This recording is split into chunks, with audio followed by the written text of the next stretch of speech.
Praise the Lord.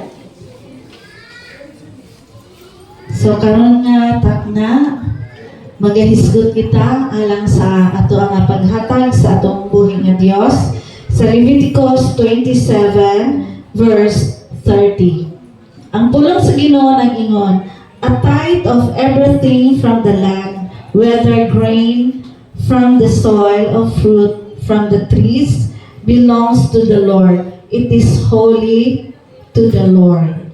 No?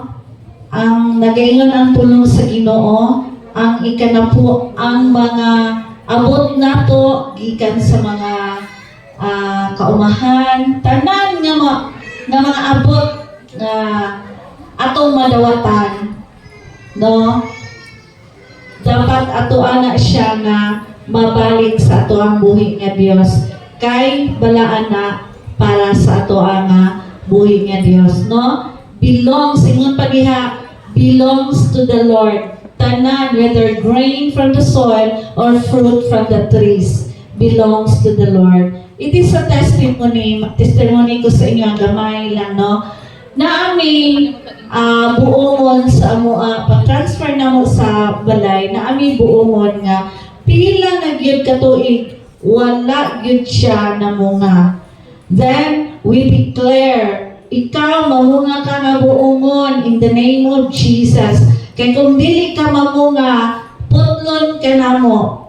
Sige na mo, gi-declare, mamunga ka nga buongon, kay putlon, halaka, sige ka, maputol yun ka. Tagaan ka na mo, o isa ka bulan. Sunod bulan, o dili ka mamunga, putlon yun ka na mo.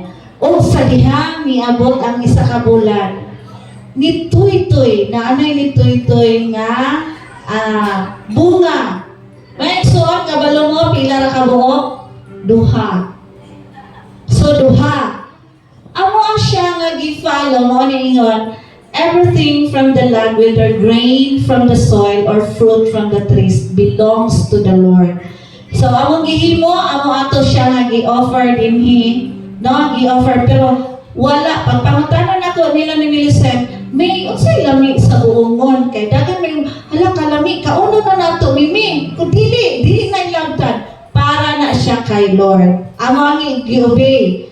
Ug sa dihang ni abot na pod mga pila ka semana, 2 ka semana, daghan kaayo mga igsuon na basta daghan gid kaayo ang mga bunga. Mao na to nagsugod nga ang pulong sa Ginoo while we release, no? Ato ang gi-release ang pulong sa Ginoo, ato ang gi-declare kung unsa di ay nga ato ang gipangayo sa atong buhi nga Dios, may tabo gyud na siya.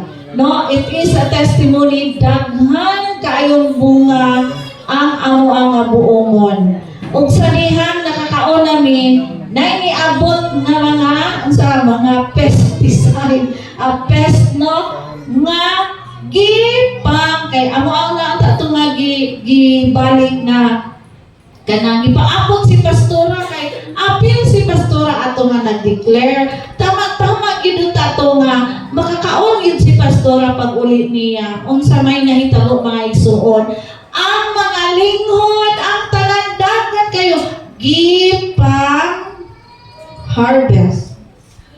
Sakit sa lunghan po na mo kay ngano gilaan gyud amo nga para magkakaon gyud si pastor kay lami siya nga buongon, no? Lami siya kay syempre gi-prayhan, no? So ana ra gyud, no? Dapat it is a testimony gyud siya nga kung ang atong i-honor si Lord kay para kay Lord ang atong mga hinaguan, kwartaman, mga unsa man nga ato nga madawatan, dapat ato gyud siya nga ibalik sa Ginoo kay tungod balaan siya sa iya nga tubangan. Amen.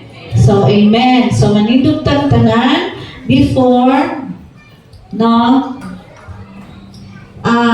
ato ang gunitan ang ato ang mga tithes and envelope. Then katong mga brown nga envelope ayaw to ninyo ihulog og apil kay naatay pagahimuon karon sunod. Kanilang para sa inyo ang tithes and offering ayaw to ihulog dinhi sa atong brown nga envelope. Ayaw to mao ang gamitan ninyo kay natay gamitan atoon niya. Amen? So, let us pray and declare. Kitang tanan atong i-declare magdungan ta. Let us declare, I and my family will have an open heaven life.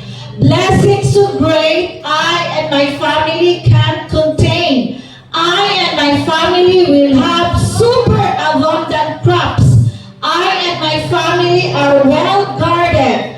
I and my family will live in good health. Nothing will be wasted in my life and in the life of my family. My life and my family are such a delight, and nations will call me blessed and prosperous. In Jesus' mighty name we pray. Amen and amen.